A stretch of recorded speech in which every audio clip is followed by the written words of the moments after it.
Então, boa tarde a todos. Vamos dar início aqui a mais uma aula do curso de Economia Política 1. Essa aula do dia 15 de outubro de 2021. Essa aula é síncrona para a turma 1 e assíncrona para a turma 2. Antes da continuidade, né, a discussão sobre as funções do dinheiro, eu gostaria de saber se alguém não recebeu as gravações da aula passada, do dia 8 de outubro. Alguém não recebeu? Todos receberam?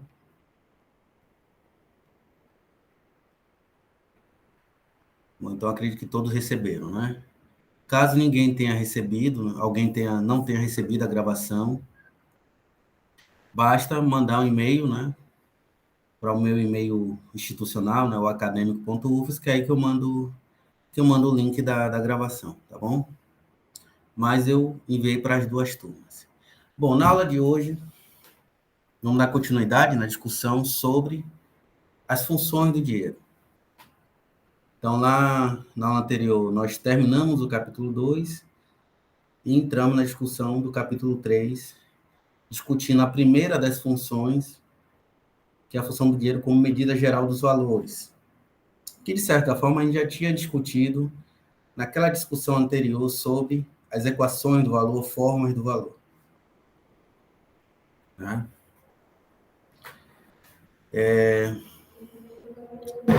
Então, o dinheiro, na medida em que ele serve como medida ideal dos valores da mercadoria, né, ele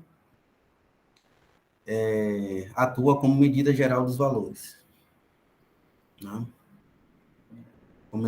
Como medida geral dos valores. Então, foi basicamente isso que a gente fez na aula anterior. Né? A gente terminou com a discussão dessa função específica.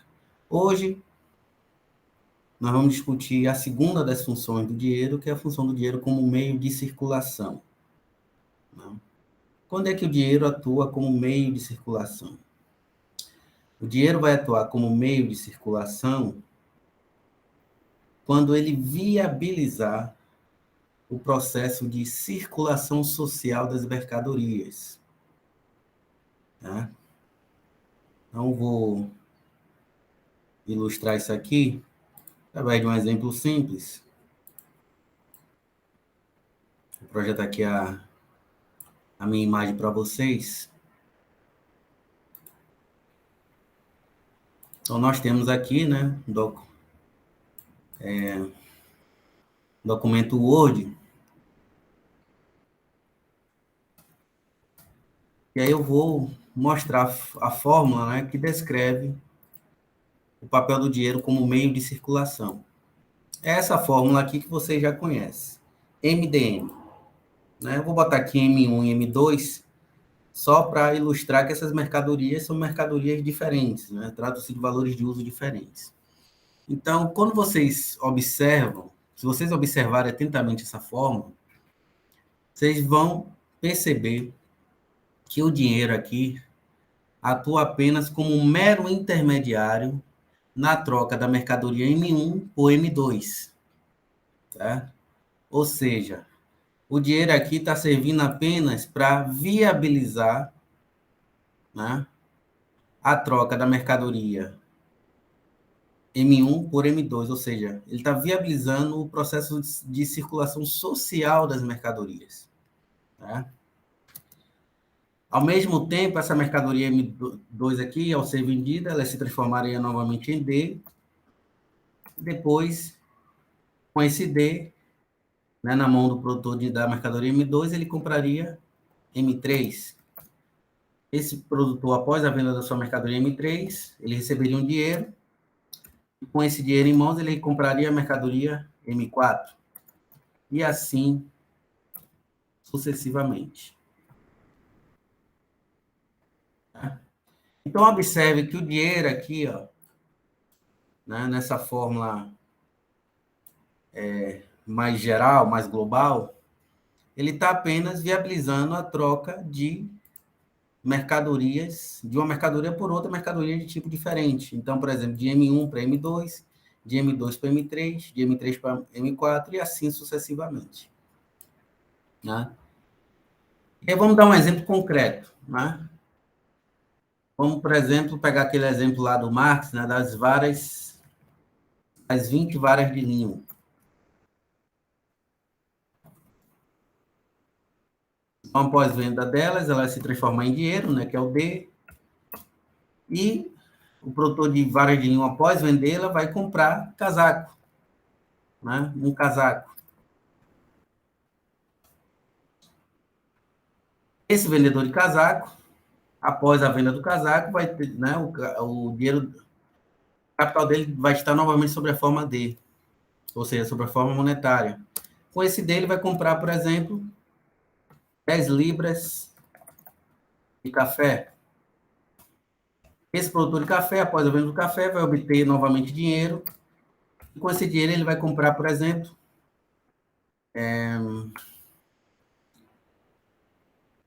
meia tonelada de ferro. Esse produtor da meia tonelada de ferro, após vendê-la, vai obter novamente o D, e aí vai comprar uma Bíblia. Bíblia também é mercadoria, né?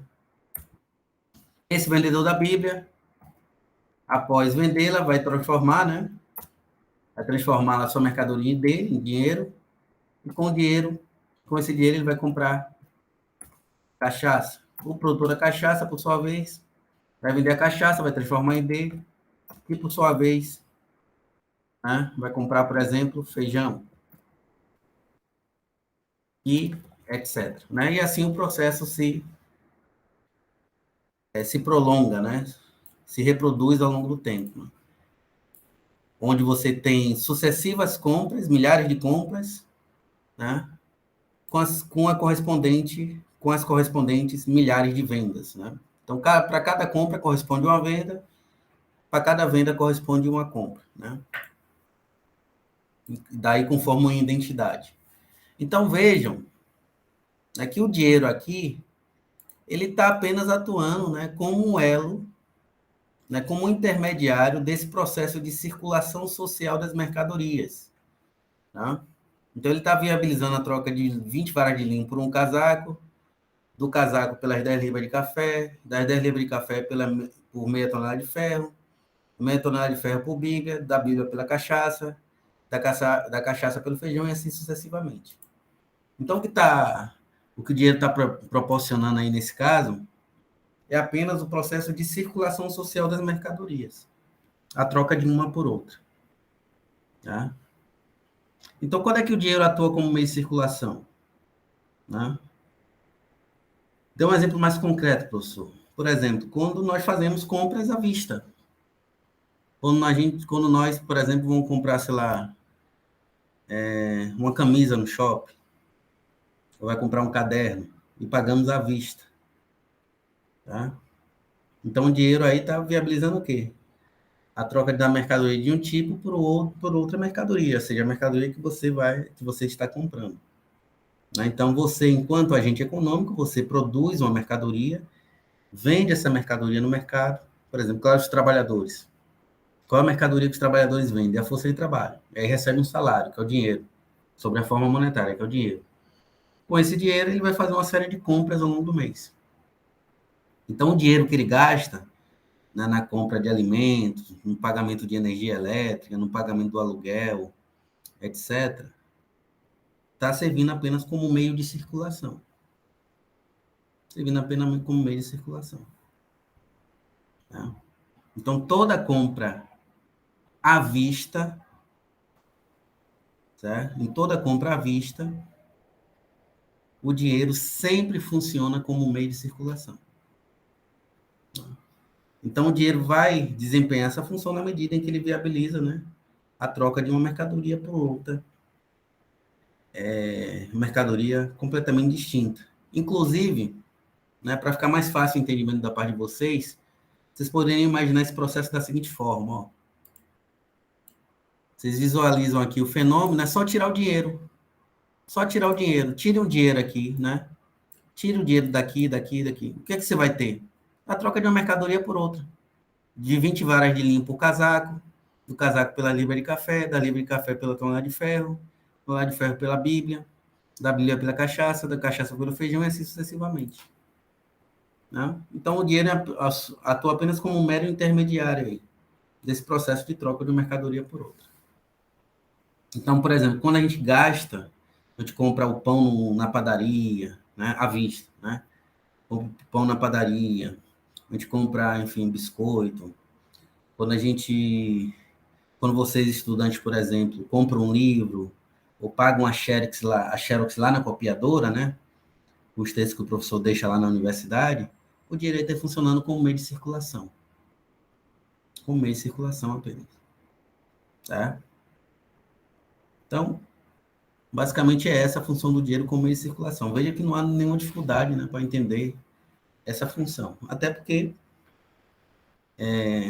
boa parte das transações econômicas, né, que envolvem, né, o gasto de uma determinada magnitude em dinheiro, implica a função do dinheiro como meio de circulação. Então, boa parte, né, do intercâmbio que é realizado, né, no conjunto da nossa economia, da economia brasileira, por exemplo, em boa parte dessas transações, o dinheiro está funcionando apenas como meio de circulação. Tá? Apenas como meio de circulação. Que é essa função aqui. Né? E nessa função, o dinheiro vai permitir aqui, eu já mandei esse texto didático que eu mesmo produzi para vocês, tá bom? Nessa função aqui, o dinheiro apenas está permitindo a metamorfose das mercadorias, né? O processo de circulação social das mercadorias. Né? E aí, nessa função, o dinheiro, né, como eu já falei, atua apenas mediando circulação das mercadorias e ele vai assumir nessa função a forma de meio circulante. Né? Por isso que a gente chama essa função de meio de circulação. E outra questão que se coloca, né, quando se discute a função do dinheiro como meio circulante ou meio de circulação, é referente ao curso do dinheiro, né? Ou seja, qual é o montante de dinheiro, né? Qual é a quantidade de dinheiro requerida para viabilizar, né, esse conjunto de transações numa determinada economia, né, num determinado sistema econômico, numa determinada economia nacional. Tá? Para essa questão, o Marx vai formular uma lei, tá? Vai formular uma lei que eu não sei se vocês já tiveram contato com essa lei, algum curso aí inicial que vocês fizeram. Deixa eu só abrir aqui meu PDF, né? Que é a lei relativa à quantidade do meio circulante que é requerida para viabilizar, né, esse processo de circulação social das mercadorias. Então, a primeira coisa que o Marx, né, vai levar em consideração é que a quantidade de meio circulante, né, ou seja, do dinheiro que atua como meio de circulação requerida, vai ser determinada, em primeiro lugar, pela soma dos preços das mercadorias. Tá? Então, por exemplo, imagine um sistema econômico, certo? Em que, se você somar o preço das mercadorias, vai dar 1 bilhão de reais. Então, a quantidade de meio circulante, para viabilizar todas essas transações, vai ter que ser igual a X. Agora, imagine um outro sistema econômico que, se você somar o preço de todas as mercadorias, vai dar um valor de 10 bilhões. Então, a quantidade de dinheiro, né, para realizar esse montante de mercadorias que estão circulando, né, nesse sistema econômico que eu vou chamar aqui de sistema econômico B, né, vai ter que ser o quê? 10 vezes superior. Correto? Ou seja, a quantidade de meio circulante que vai ser requerido para viabilizar, né, as compras desse montante total de mercadorias que equivale a 10 bilhões,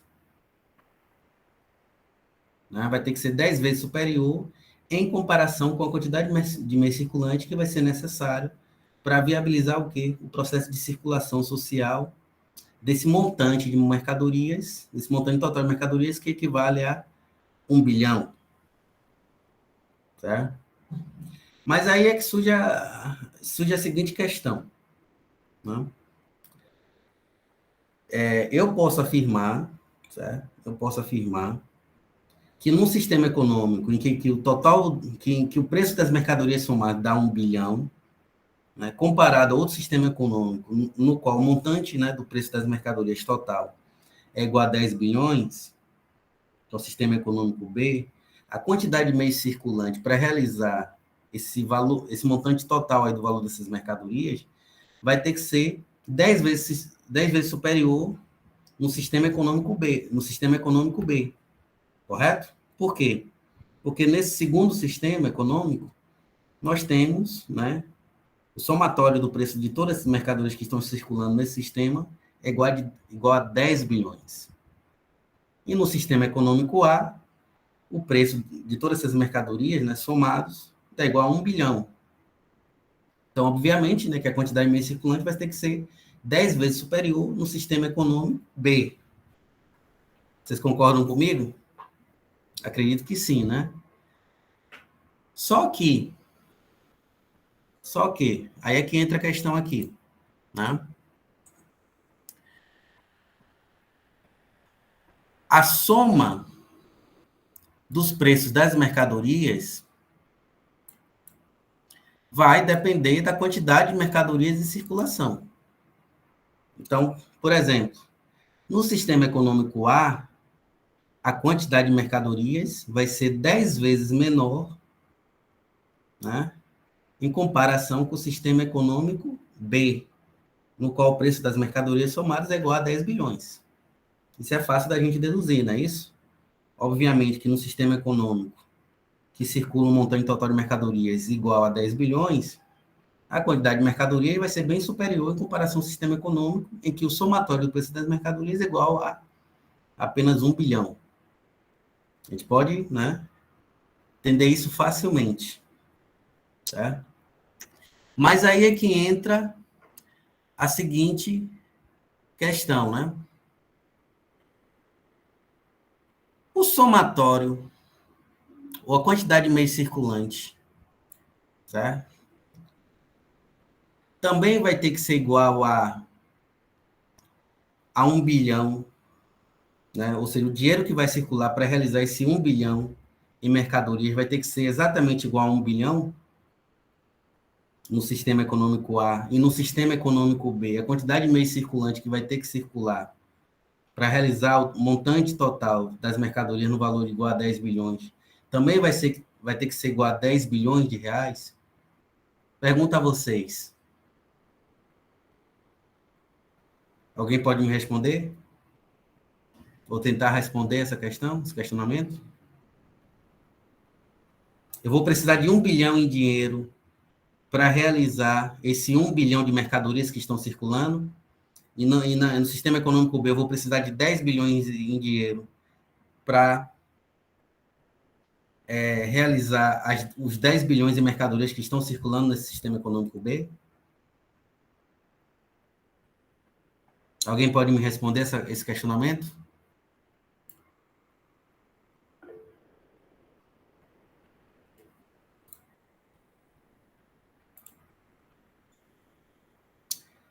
Para o Jean, acho que só precisa de uma fração desse valor. Alguém mais sugere uma resposta? Pode errar, pessoal. Errar faz parte do processo. Eu vou precisar de 1 bilhão no sistema A e 10 bilhões no sistema B, quantidade de meios circulantes para realizar esses montantes em cada sistema econômico, respectivamente? Não. E por que não? E por que não? Pelo simples fato, né, de que uma mesma cédula, né, ou uma mesma peça monetária, ou uma mesma cédula, né, o mesmo papel moeda, pode viabilizar, certo? A realização do valor, que supera, certo? Em grande parte, a quantidade do valor que ele mesmo contém. Por quê? Uma mesma peça monetária, uma mesma cédula, ela pode realizar vários giros. Vou dar um exemplo. Tá? Imaginemos uma cédula de R$ 2. Certo? Aí, por exemplo, você tem um produtor de garrafa de água. A garrafa de água custa R$ 2. Aí ele vai vender essa garrafa de água. Aí uma pessoa vai pagar R$ 2 por essa garrafa de água. Certo? R$ 2 por essa garrafa de água. Imagina essa economia simplificada. Ok? Esse produtor, então, vou botar aqui, né, para vocês acompanharem na gravação posteriormente. Então, temos um produtor de garrafa de água.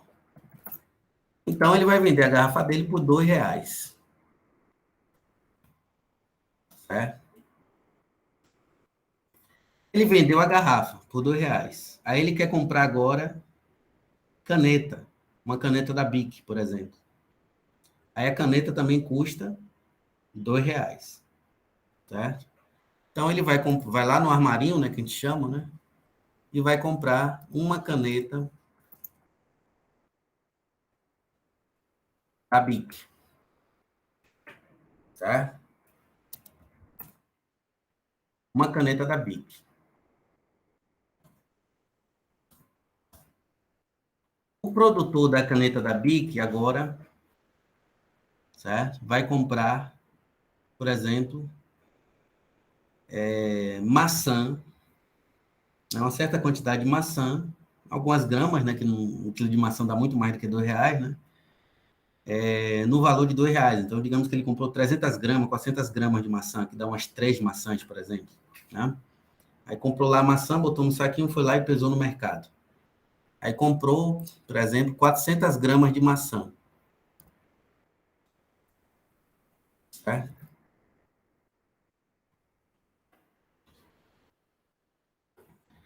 Beleza. Esse aqui é um simples exemplo, tá bom?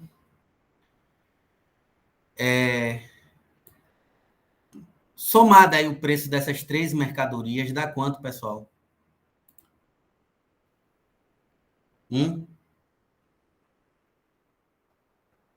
Garrafa de água, caneta Bic e 400 gramas de maçã, dá quanto? O preço aí dessas três? Hein? Pessoal, participem da aula. Eu posso escrever aí no chat. Qual é o valor somado, pessoal?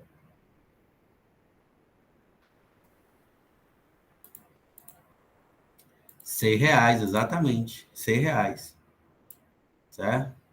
Então, observe, eu tenho R$ 2 da água, da garrafa de água.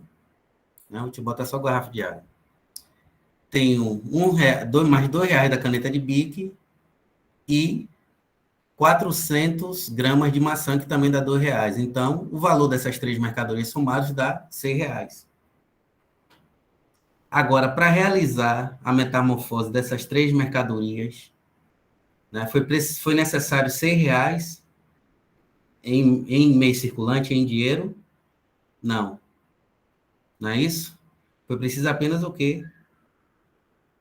R$ 2. Correto? Por quê? Porque essa mesma cédula, né, esse mesmo papel moeda, ele deu 3 giros. Ele realizou o valor de 3 mercadorias. Então, você não precisa de R$ 6 em meio circulante para realizar, né, o preço de 3 mercadorias, que dá um montante igual a R$ 6. Você precisa apenas de 2. Né? Ou seja, você precisa de uma quantidade de meio circulante inferior à soma do preço das mercadorias que estão circulando no sistema econômico. Por quê? Porque uma mesma peça monetária, né, uma mesma moeda, uma moeda de ouro, por exemplo, o mesmo papel moeda, né, uma nota de R$ 2, por exemplo, pode dar vários giros, né, realizar a metamorfose de 3 mercadorias, que aqui no caso foi o quê? A garrafa de água, a caneta Bic e a maçã. Tá? Então, para realizar esses R$ 6 aí, que é o preço total dessas 3 mercadorias, foi preciso apenas de uma nota de R$ 2. A quantidade de meio circulante foi 1/3 do total, né? 2 dividido por 6 dá 1/3. Né? Então, a quantidade, né? A soma do meio circulante, né? O somatório do meio circulante que vai ser necessário, né? Para viabilizar a realização do valor total de mercadorias que estão circulando em determinado sistema econômico, vai ser dado por essa fórmula aqui, ó. Ó. Soma do preço das mercadorias, né? Ou alternativamente, o volume do dinheiro, né, que é o meio circulante. Vou botar aqui de forma alternativa, que eu botei invertido, né? O volume não, vou botar aqui quantidade do meio circulante é igual ao preço das mercadorias dividido pelo número de giros, tá? O número de cursos, né, como o Marx chama. Número de giros, cursos das peças monetárias, ou do papel moeda. Então, por exemplo, nesse exemplo aqui que eu dei, a quantidade do meio circulante igual a R$ 6, né? R$ 6 dividido pelo número de giros. Quantos giros aqui foram dados, por exemplo? 3. Então, eu só precisei o quê? De uma cédula de R$ 2 para realizar, né, um montante de mercadorias, o valor de 3 mercadorias que deu igual a R$ 6. Né? Então, essa lei aqui, né, é uma lei geral que o Marx formulou relativa à quantidade do meio circulante. Então, para o Marx, a soma dos preços das mercadorias, dividida pelo número de custos das peças monetárias, de mesma denominação, é igual ao volume do meio do dinheiro que funciona como meio circulante. Né? E aí ele vai denominar, vai formular essa lei através de outra forma, que é a seguinte: dada a soma de valor das mercadorias e a velocidade média de suas transações, a quantidade de dinheiro em circulação vai depender do próprio valor do dinheiro. Então, se a soma do valor da mercadoria for dado e o número de custos também for constante, a quantidade de dinheiro em circulação vai depender do próprio valor do dinheiro, né? Que nós vimos que o dinheiro também tem valor, né? Como toda e qualquer mercadoria. Aquelas barras preciosas são produzidas, né? Por intermédio do trabalho humano.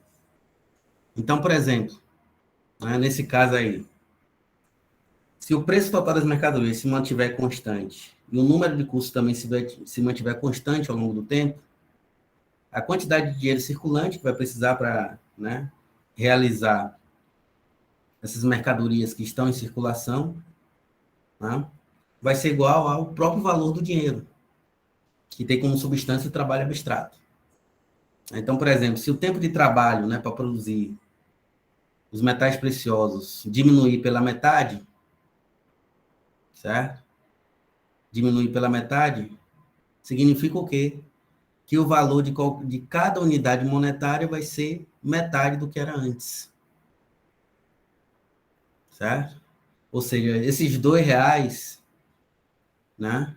Vou comprar metade do que comprava antes. Então, se antes R$ 2 comprava R$ 6, agora vai comprar apenas 3. Então, qual é a quantidade de meio circulante que eu vou precisar aí para poder viabilizar a realização do valor dessas 3 mercadorias, que dá igual a 6? Eu vou precisar de R$ 4, ao invés de 2. Por quê? Porque o valor do dinheiro se modificou. Ele se reduziu pela metade. Tá? Se, por outro lado, o tempo de trabalho aumentar, certo? O tempo de trabalho aumentar, né? Na produção dos metais preciosos, o que é que vai acontecer com o valor do dinheiro? Ele vai dobrar, correto? Vai dobrar. Então, né, cada cédula em dinheiro, cada papel moeda, né, cada moeda em ouro vai poder comprar o dobro do que ela comprava antes, em função do acréscimo do tempo de trabalho socialmente necessário requerido para a produção dos metais preciosos. Então, por exemplo, para viabilizar a realização do valor desses R$ 6 em mercadorias, eu não vou precisar mais de R$ 2. Vou precisar apenas de quanto? De R$ 1. Tá? Vou precisar apenas de R$ 1. Então, veja que essas são duas formas distintas, né, de expressar a mesma lei relativa à quantidade do meio circulante que é requerido para viabilizar a circulação social das mercadorias, né, o intercâmbio das mercadorias, né, processo de compra e venda das mercadorias no conjunto do sistema econômico. Dúvidas?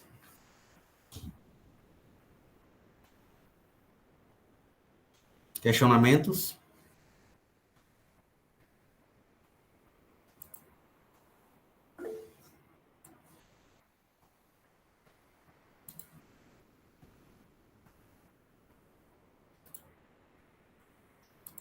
Então, vejam que a quantidade de dinheiro em circulação, do meio circulante em circulação, né, do meio circulante, nunca vai ser igual, né, à somatória do preço das mercadorias, porque uma mesma peça monetária, né, o mesmo papel moeda, pode realizar vários cursos, né, pode dar vários giros, né, ela pode servir para viabilizar a compra de diferentes mercadorias ao longo do tempo. Então, por exemplo, o dinheiro que a gente utiliza, né, a gente vai comprar alguma coisa na padaria, ele vai comprar milhares, não só apenas, não vai viabilizar não apenas a compra do pão, mas o dono da própria né, do mercadinho ou da padaria, depois vai pegar essa mesma moeda e vai comprar outras coisas. Aí vai para a mão de um outro agente econômico. Esse outro agente econômico depois vai, né, utilizar para comprar uma outra mercadoria diferente, e assim sucessivamente. Então, boa parte do meio circulante, né, dá vários giros, né, realiza vários custos ao longo do tempo. Então, você não precisa,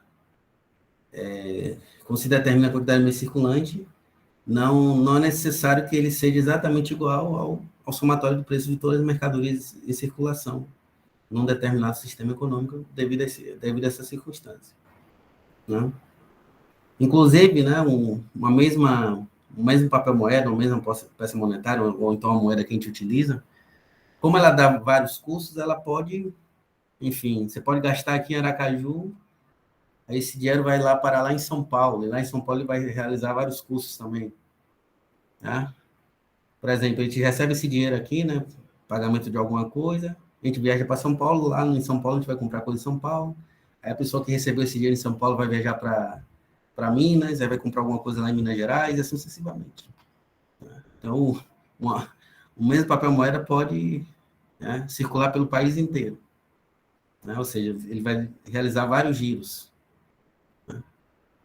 Então, em função dessa circunstância que a quantidade de meio circulante, né, vai ser sempre inferior ao somatório dos preços das mercadorias que ele vai ajudar a realizar, né, ao longo do tempo. Então é isso. Então esse é a função, né, do dinheiro como meio circulante. Antes de passar, né, para a próxima função, que é a função do dinheiro como signo do valor. Eu queria chamar a atenção de vocês. Eu mandei o meu texto didático, né? Que é esse aqui, ó. Tá? Eu chamei aqui Teoria do Valor, Dinheiro e Capital em Karl Marx. É um texto didático que eu elaborei em março de 2015, né? Que até hoje eu utilizo nas minhas disciplinas. Nesse texto didático aqui, que dá umas 27 páginas, eu faço a síntese dos 4 primeiros capítulos do Capital. Tá? Só que eu vou chamar a atenção das duas turmas. Esse texto aqui, didático, ele é apenas para facilitar o entendimento do capital, né? Então, para aqueles alunos que têm mais dificuldade, eu aconselho a ler primeiro esse texto didático, para depois ler o próprio capital, né? Para poder se preparar para as avaliações. Mas ele não substitui o capital, né? A leitura integral dos 4 primeiros capítulos do capital, né? Ele é apenas um guia, um facilitador. Eu desenvolvi aí para, enfim, para descomplicar, né? Já que muitos alunos sentem dificuldades na leitura do capital. Ok? Então, vocês podem utilizar esse texto didático aí, enfim. Mas lembrando que ele não substitui a leitura integral do texto original, certo? Eu já mandei, inclusive, o PDF para vocês. E para a prova, né? A primeira prova, eu vou cobrar os 4 primeiros capítulos do Capital. Então, vamos lá. Então, a outra função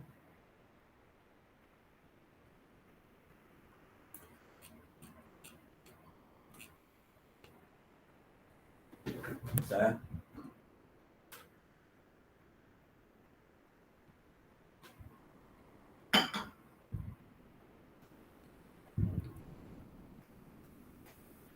Da outra, a outra função, né, que o Marx identifica, né, é a função da moeda como signo do valor. Quando é que a moeda, ou quando é que o dinheiro funciona como signo do valor? Né? Então, Marx vai observar inicialmente, né, que a partir dessa função do dinheiro como meio circulante que surge a sua figura de moeda. Né? Então, o que é a moeda? Né? Está se referindo às moedas que eram cunhadas e eram realizadas, né, para viabilizar as transações no período em que ele vivenciou, né, as moedas metálicas, as próprias moedas de ouro. Tá? Que vocês já devem ter visto aí em filmes, etc. Então, dessa função do dinheiro como meio circulante, né, para viabilizar a circulação social das mercadorias, surge a função do dinheiro como moeda. Né? Na função do dinheiro como moeda, né, nós sabemos que cada mercadoria, então, por exemplo, essas inúmeras mercadorias aqui, ó, linho, casaco, libra de café, né, tem seus valores expressos através da mercadoria dinheiro, da mercadoria monetária. Né? Então, por exemplo, se o casaco quer saber o seu próprio valor, né, ele vai. O produtor de casaco, ele quer saber o valor do casaco que ele produziu. Esse valor dele vai ser expresso através da mercadoria dinheiro, a mercadoria monetária. Então, por exemplo, o casaco custa 2 onças de ouro. Então, essa simples equação aí expressa o valor do casaco. Certo? Mas vejam que, né, nessa técnica aí, né, que se desenvolve ao longo do tempo, né, em que cada mercadoria procura ter o seu valor expresso através da mercadoria monetária, da mercadoria dinheiro, né, o ouro, o ouro, né, ele está sendo utilizado apenas para representar idealmente o valor das mercadorias. Ou seja, é uma representação ideal ou imaginária do real valor das diferentes mercadorias. Então, eu posso dizer, por exemplo, esse mouse custa tantas onças de ouro, tantas barras de ouro, tantas onças de ouro. Vou ficar nas onças porque é o que está lá no capital. Né? Esse mouse custa 2 onças de ouro, ou 4 onças de ouro. Tá? Então, estou expressando idealmente, certo? O valor que está contido aqui, né? nesse mouse. Então, em função disso, em função do valor ser expresso de forma ideal, né, através da forma preço, que eu posso expressar o valor desse mouse aqui, tanto através do próprio ouro, né, ele custa tantas onças de ouro, quanto eu posso expressar o valor dela também através do papel moeda, né? Então, por exemplo, eu posso dizer que esse mouse custa tantos reais, R$ 80, R$ 70, tá? Bem como também essa máscara aqui, né? Ou também esse celular aqui, né? Então, em função do preço ser a expressão monetária ideal do valor, por que a expressão monetária ideal do valor? Monetária porque ele expressa em dinheiro, na mercadoria dinheiro. Ideal por quê? Você está supondo, né? Você está utilizando os metais preciosos como parâmetro para determinar o valor da mercadoria que você está querendo saber o valor. Você não está utilizando o ouro real ali para expressar o valor da mercadoria. Tá? É uma mera expressão ideal, né? Ou seja, se imagina uma quantidade de ouro, né, para expressar o valor das diferentes mercadorias mediante o processo de precificação. Pois bem, na medida em que, através da forma preço, na medida que, a partir do desenvolvimento da forma preço, né, que vai expressar o valor das mercadorias sempre de forma idealizada, sempre de forma imaginária, né, pressupondo uma determinada quantidade de ouro, o ouro, não o ouro real, mas um ouro ideal, né, porque o ouro não está sendo efetivamente, né, utilizado ali para expressar o valor. Né? Supõe-se que aquela mercadoria contém uma quantidade X de ouro, por exemplo, 2 onças de ouro, ou 2 barras de ouro e por aí vai. Então, é uma expressão imaginária do valor das mercadorias. Então, o ouro aí a quantidade dele é ideal, imaginária, e não concreta, nunca real. Pois bem, em função disso, né, em função do desenvolvimento da forma valor, ou da forma preço, melhor dizendo, do processo de precificação das diferentes mercadorias, né, surge a tendência essa que vai se desenvolvendo gradativamente ao longo do tempo, né, principalmente à medida em que o modo de produção capitalista vai se desenvolvendo, né, a produção mercantil vai se desenvolvendo, surge a tendência, né, que se desenvolve gradativamente ao longo do tempo, de, né, separar, certo?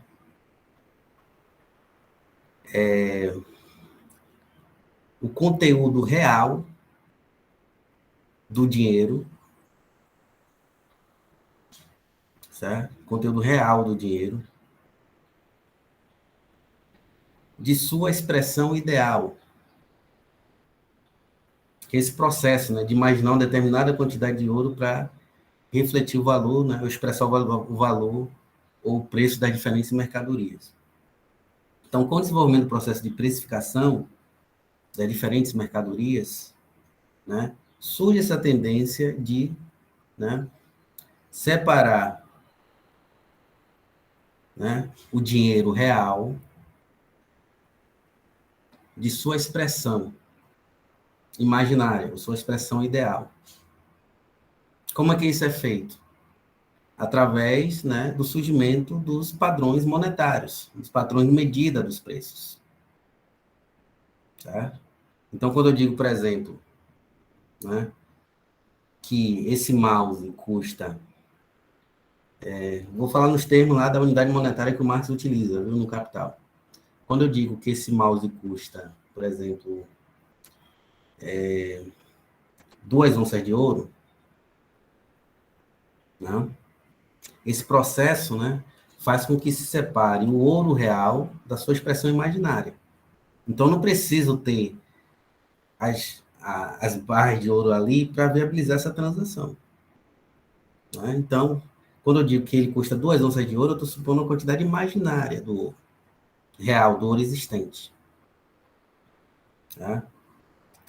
Pois bem, Então, à medida que você vai desenvolvendo o processo de precificação, né, que vai surgindo um padrão, o ouro vai cada vez atuando mais como unidade de medida e padrão de medida dos preços, né, que é esse processo de expressar idealmente, né, o valor das mercadorias, através da forma preço, né, surge a tendência de se separar o conteúdo real,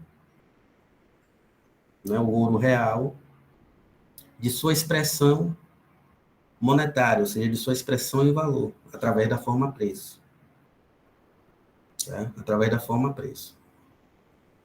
Pois bem, com o desenvolvimento, né, desse processo, dessa técnica, né, é que vão surgindo os padrões monetários, ou padrão de medida dos preços, né, que passam a ser validados socialmente, né, principalmente através, né, do poder do Estado, através do poder estatal, que são os diferentes, as diferentes moedas. Né?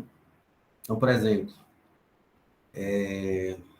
o dólar, o real, o euro, as libras esterlinas, o yuan, etc. Todos eles são padrões de medida dos preços, ou padrões monetários distintos, um do outro. Né?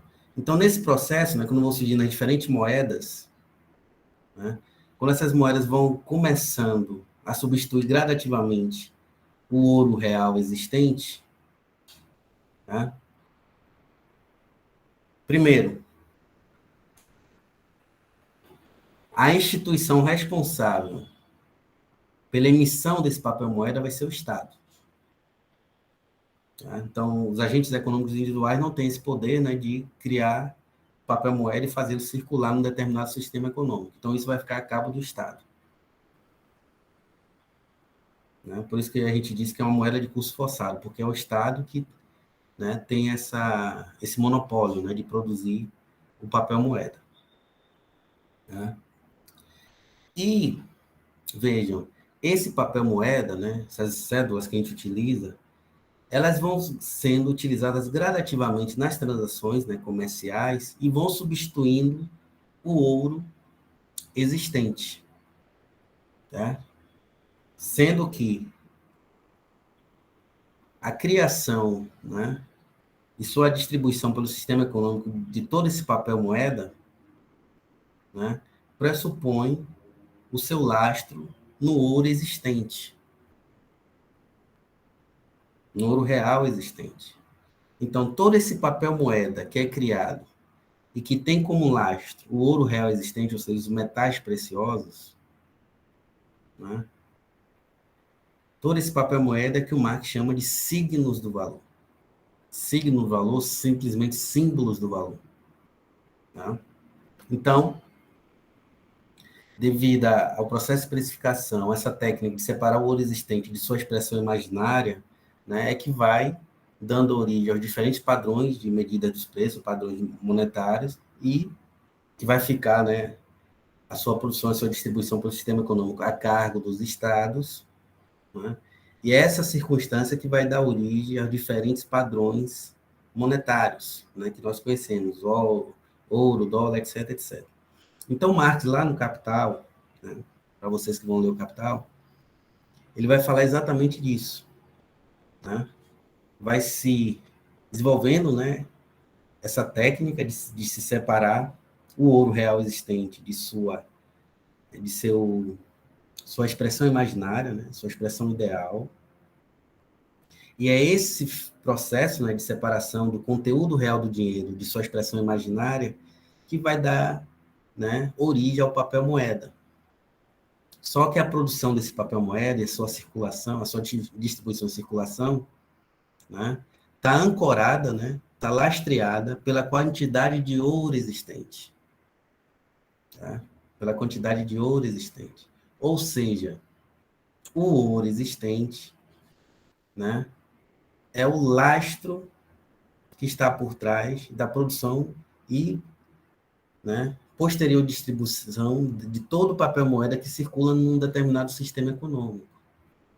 Isso é válido tanto para uma economia nacional, né, como para a economia internacional, por exemplo. E aí o Marx, né, no decorrer da sua investigação, ele também vai formular uma lei relativa, né, à quantidade do meio, desse meio circulante, né, desse papel moeda que vai ser utilizado, né, no conjunto das transações em um determinado sistema econômico. Que lei é essa? Né? Ela é dada através dessa fórmula aqui. Ó. Deixa eu mostrar aqui para vocês. Tá?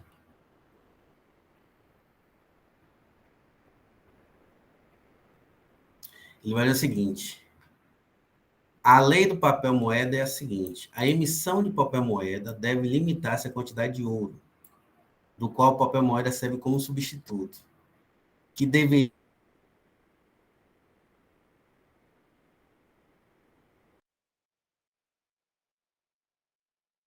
Marx, né, todo o papel moeda existente, todo papel moeda existente, né, que é produzido e que depois é distribuído, né, no sistema econômico,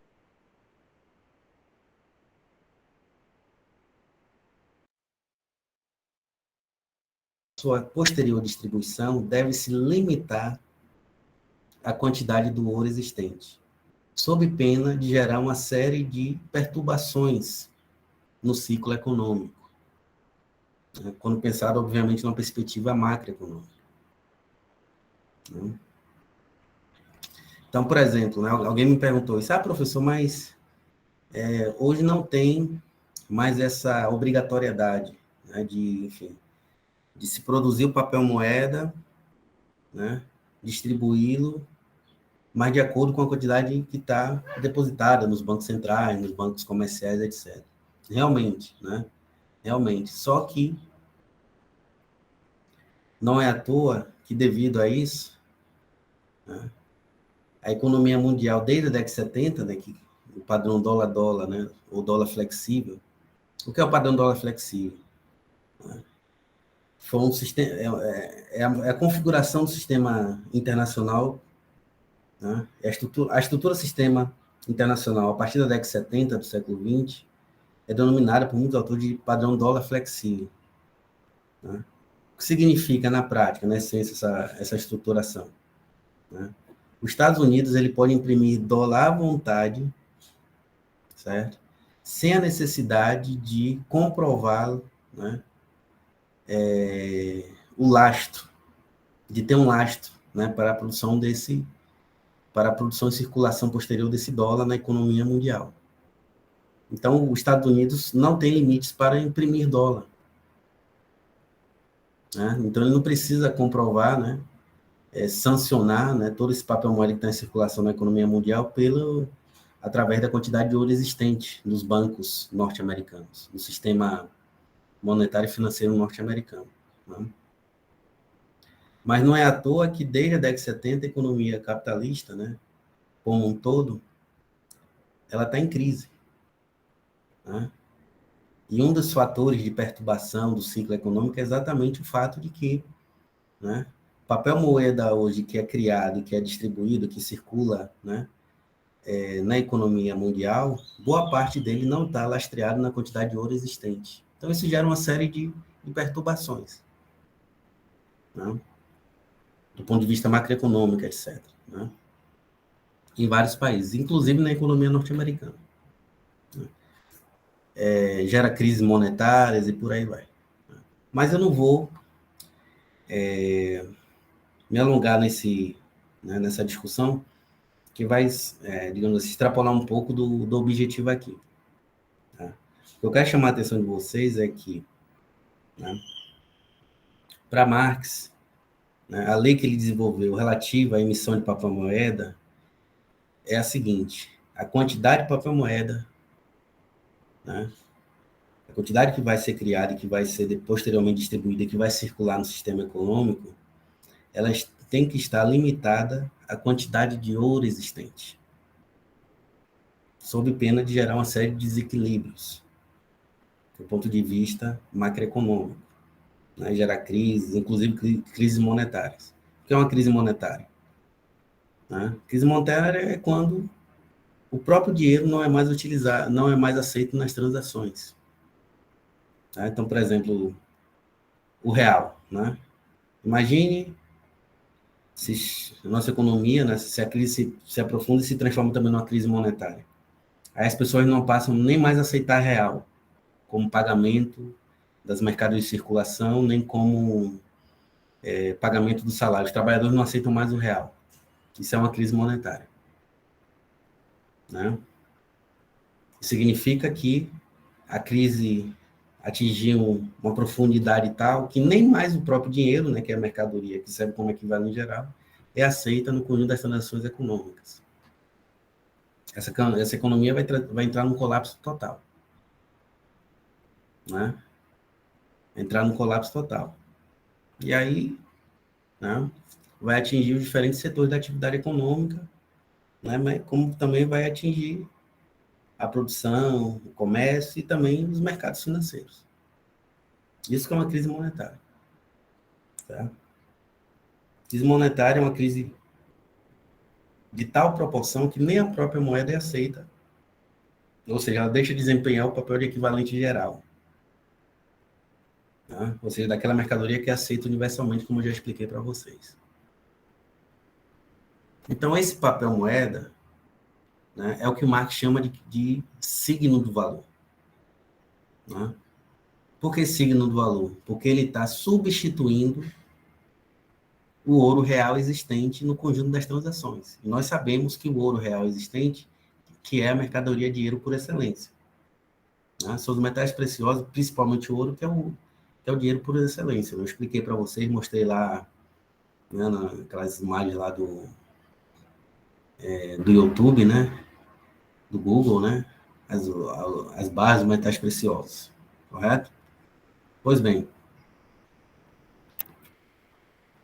esses papéis moedas, a criação, né, e a utilização deles nas transações, né, do conjunto do sistema econômico, provém exatamente dessa função do dinheiro como signo do valor.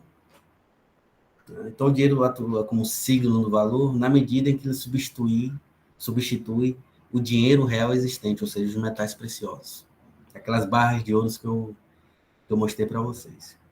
Tá? Aquelas barras de ouro que eu mostrei para vocês na aula passada. Eu acredito que vocês já devem ter assistido, eu não sei. Né? Então, essa é a função do dinheiro como signo do valor. Alguma dúvida, pessoal?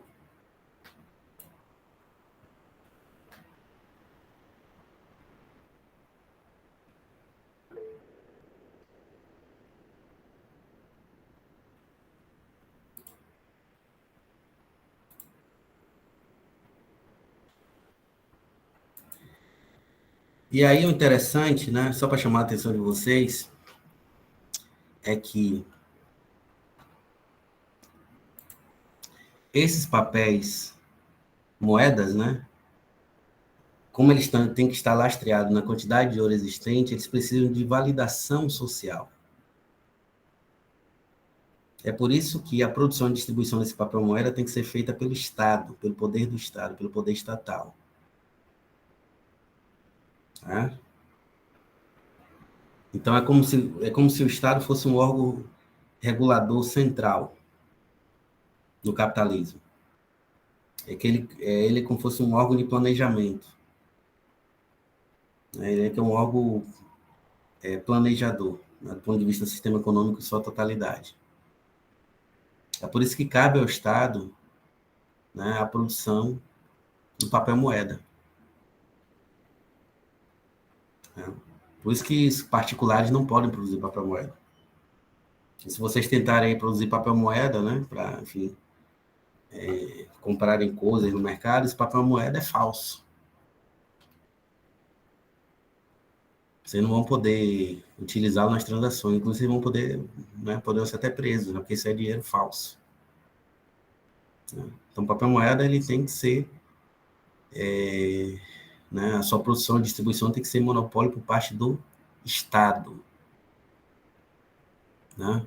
E a produção dessa moeda pressupõe, né, é um papel moeda de curso forçado. Por que curso forçado? porque todos os agentes econômicos têm que aceitá-lo nas transações. Por isso que cabe ao Estado regulamentar a produção,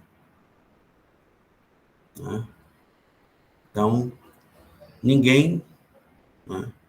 Ninguém, por exemplo, pode negar, aceitar como pagamento de sua mercadoria uma nota de real, de 10, de 20, 50 reais ou de 100 reais. Nenhuma loja do shopping pode, não aceita essa nota. Por isso que é moeda de curso forçado, tá? Porque é o Estado quem regulamenta a emissão, né, a produção, a emissão e a distribuição dessa moeda, sua circulação por todo o sistema econômico. Nenhuma empresa, né, pode rejeitar. Isso, obviamente, se o dinheiro não for falso, né? Mas não estou falando de dinheiro falso aqui, estou falando de dinheiro, né, o real, né? Eu vou botar até aqui na internet, tá? Então, no caso da nossa economia,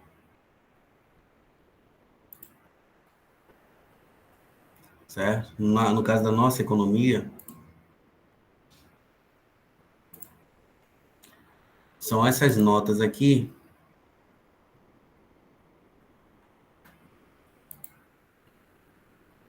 que circulam no nosso sistema econômico, certo? E ela é uma moeda de curso forçado, né? Foi até uma matéria do G1, né? Porque ninguém pode se recusar a aceitá-las, né? E quem regulamenta tudo isso é o Estado. Ele que valida socialmente a utilização, né? Inclusive tem uma instituição própria, né? Que é a Casa da Moeda, que é responsável pela, né, pela produção desse papel, né? Pela emissão desse papel moeda. Então, não cabe a particulares, né? Não cabe a particulares criar esses papéis e utilizá-los nas transações, no conjunto das transações do sistema econômico, né? Isso é uma forma de garantir, né, primeiramente, que a emissão, né, desse papel moeda está lastreada na quantidade de ouro existente, né? E, por outro lado, é o Estado que vai determinar, né, não só a validade legal dessas moedas, certo? Bem como também é o Estado que vai obrigar, digamos assim, entre aspas, a aceitação, né, desses papéis moeda por parte de todos os agentes econômicos. Okay?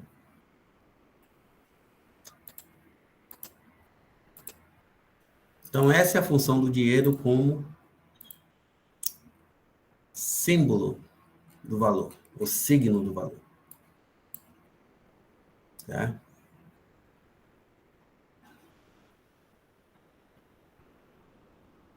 Está aqui no meu textinho didático.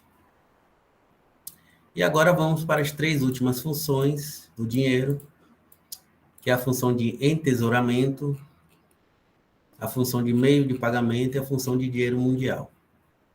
Caso eu não termine na aula de hoje, né, eu vou dar continuidade na aula de hoje à noite com a turma 2. Alguém quer tirar alguma dúvida sobre a função de dinheiro como signo do valor?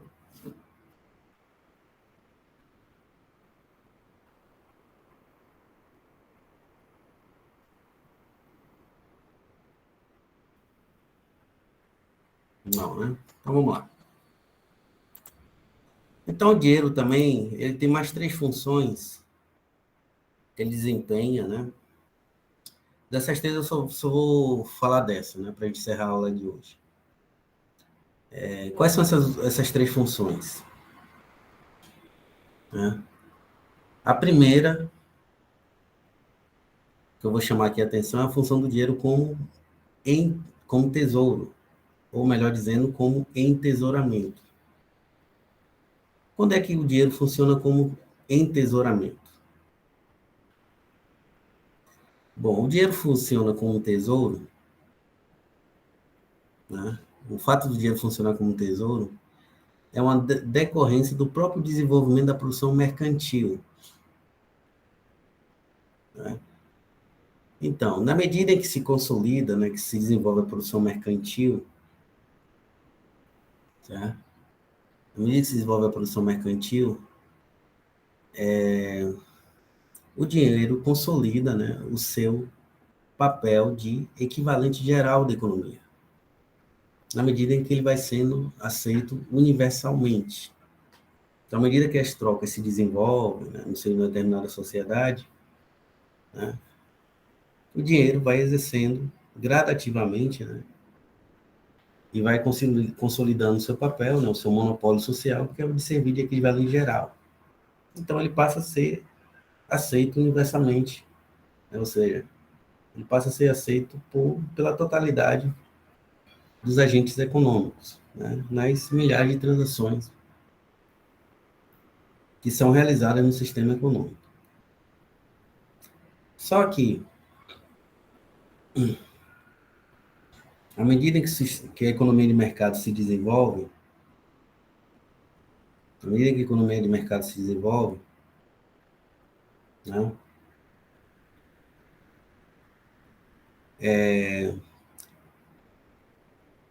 à medida que a economia de mercado se desenvolve, cada produtor, né, desenvolve um interesse contínuo e gradativo de querer transformar a mercadoria que ele produz em dinheiro, tá? Então, por exemplo, eu produzo mouse. À medida, né, que o sistema econômico vai se desenvolvendo, né, a produção mercantil vai se generalizando, né, e mais mercadorias vão sendo produzidas, né, num determinado sistema econômico, né, em função do desenvolvimento econômico, etc., né, cada produtor, inclusive eu na condição de produtor de mouse, desenvolve, né, a necessidade crescente de transformar o mais rápido possível, certo? Transformar o mais rápido possível a nossa mercadoria, a mercadoria individual, em dinheiro, que é a mercadoria universal, que é aceita universalmente. E por que isso acontece? Né? Primeiro, né? Isso acontece pelo fato de o dinheiro ser a mercadoria que funciona como equivalente geral. Né? Então, se minha mercadoria continua sob a forma de mouse,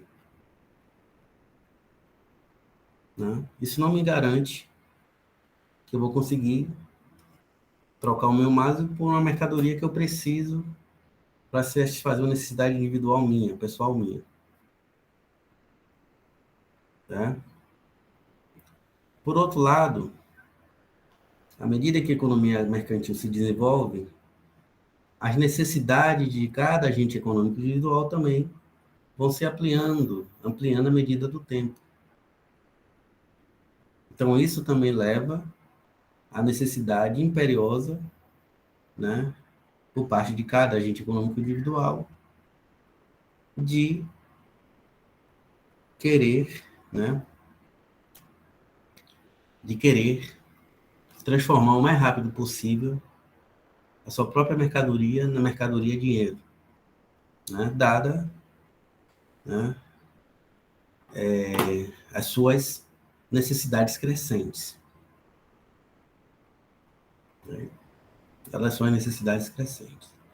Pois bem, então essas duas circunstâncias, conjuntamente, né, o fato do dinheiro atuar como equivalente geral, e por outro lado, dado, né, o aumento das necessidades por parte, né, de cada produtor individual de mercadorias, Essas duas necessidades somadas ou conjuntas, né, desenvolvem no interior dessa sociedade, né, da sociedade mercantil, da sociedade produtora de mercadorias, o que o Marx chama de a paixão pelo dinheiro, ou melhor dizendo, a necessidade imperiosa,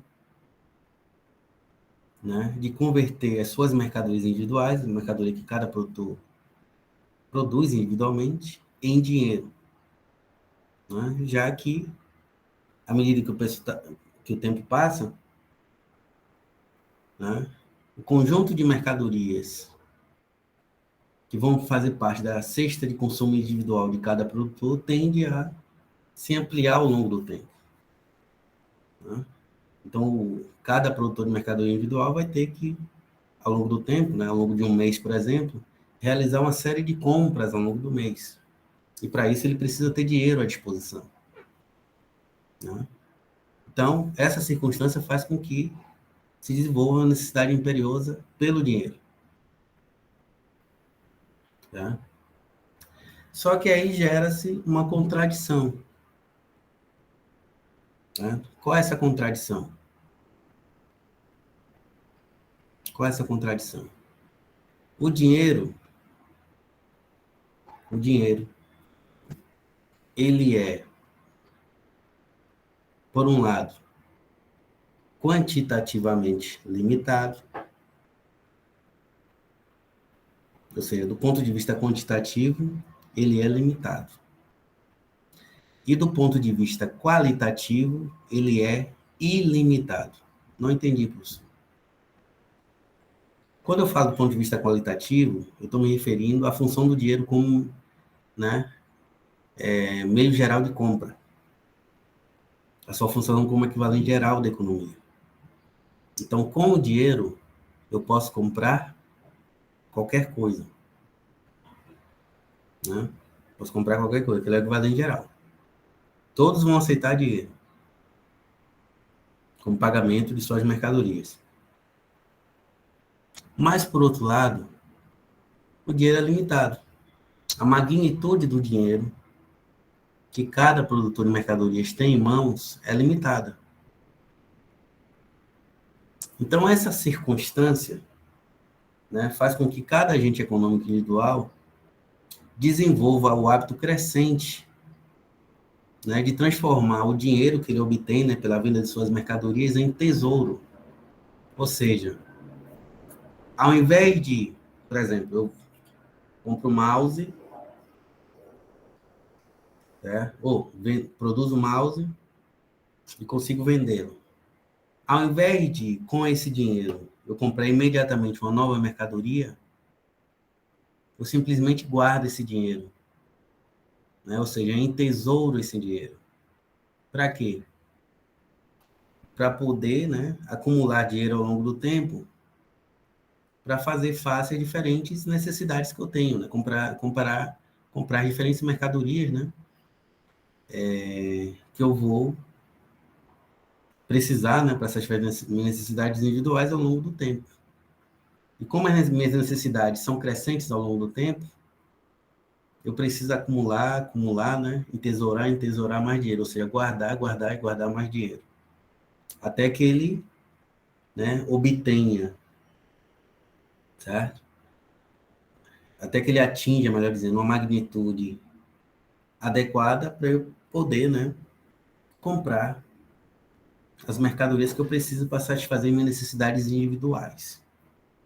Então, a função do dinheiro como tesouro, como entesouramento, provém exatamente dessa contradição entre o caráter quantitativamente limitado do dinheiro e o seu caráter qualitativamente ilimitado, ou seja, de servir como equivalente geral, né?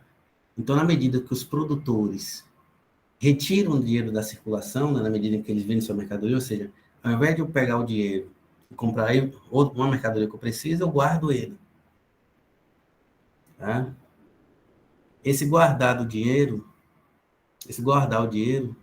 né, provém do fato de que o dinheiro foi transformado em tesouro. Daí porque que o Marx chama essa função do dinheiro como entesouramento.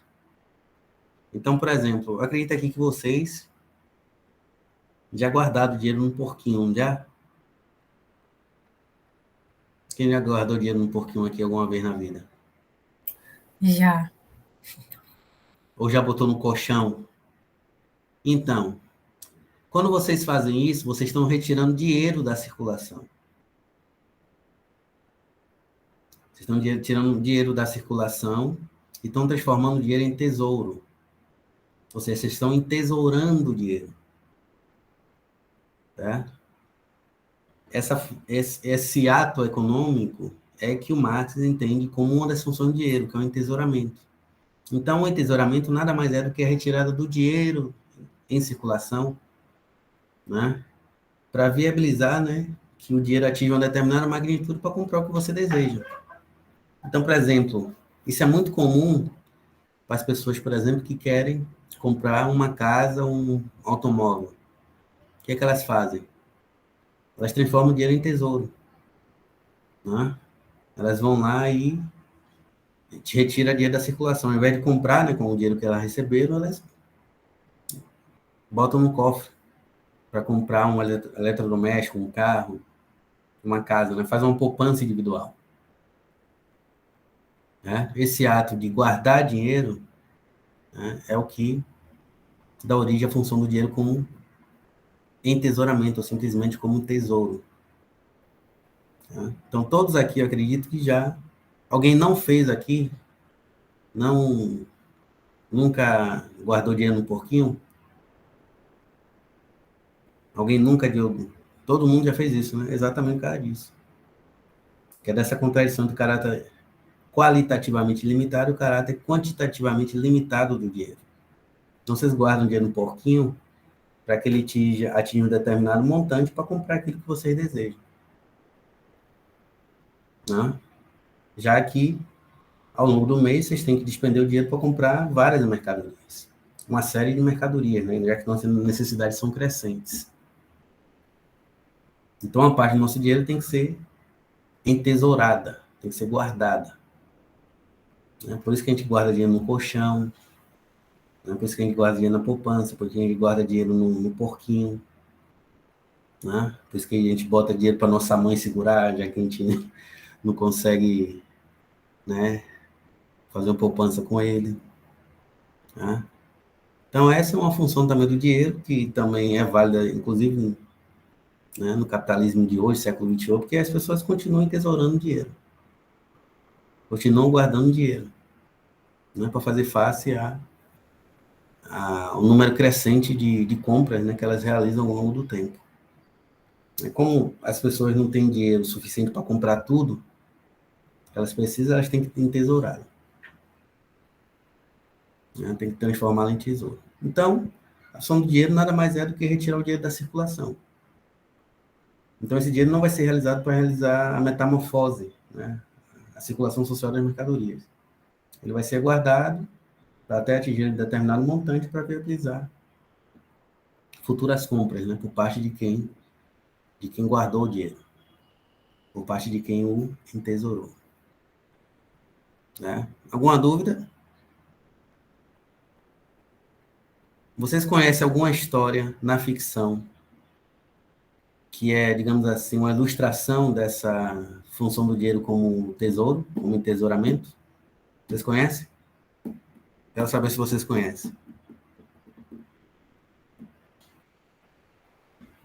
Excelente, tio Patinhas. Vou dar um outro exemplo para você, Jean. Os piratas. Né? O que é que os piratas estão atrás? Estão atrás de ouro, né? Ouro que foi entesourado, que está lá no baú. Não é isso? Exatamente, provém dessa... Né? Daí o nome tesouro. Né? Por isso que o Marx chama de entesouramento, exatamente isso. É a transformação do dinheiro em tesouro. Essa transformação de dinheiro em tesouro que dá origem à função do dinheiro como entesouramento. One Piece, essa série é boa, tá todo mundo falando.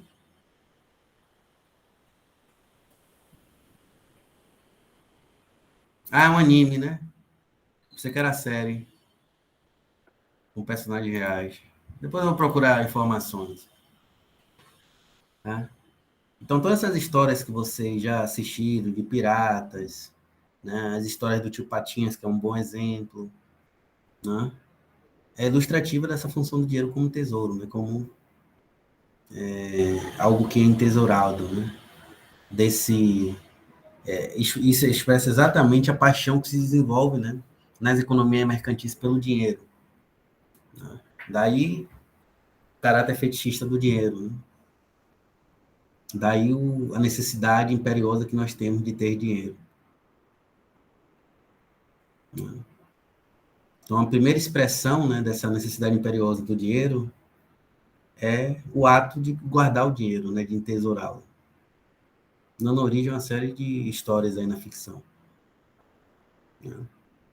Os bancos também tesouram o dinheiro, né? Eles guardam os barras de ouro lá, os depósitos, né?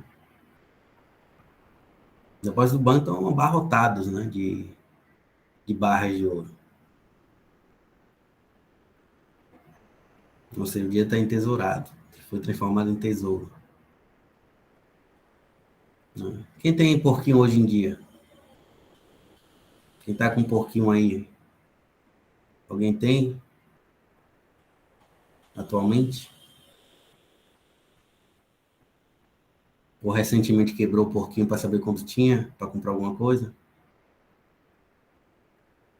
Minha mãe uma vez entesourou, ela conseguiu quase R$ 500. Só botando moeda de R$ 1. Pegou um porquinho grande, aí só botava moeda de R$ 1. Botava dinheiro também, eu me lembrei, botava dinheiro também. Né? E aí quando ela foi contar, tinha mais de R$ 400. Muito tempo atrás. Mais de 5 anos. Eu não sei se ela entesoura ainda, mas isso provém exatamente dessa função. Né? Mais alguma dúvida, pessoal?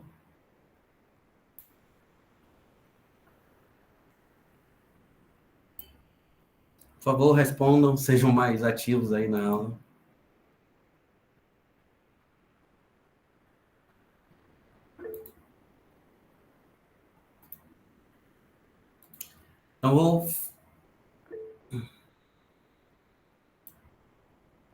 Então, vou terminar aqui a gravação, tá bom? Vou terminar a gravação. Ô, professor.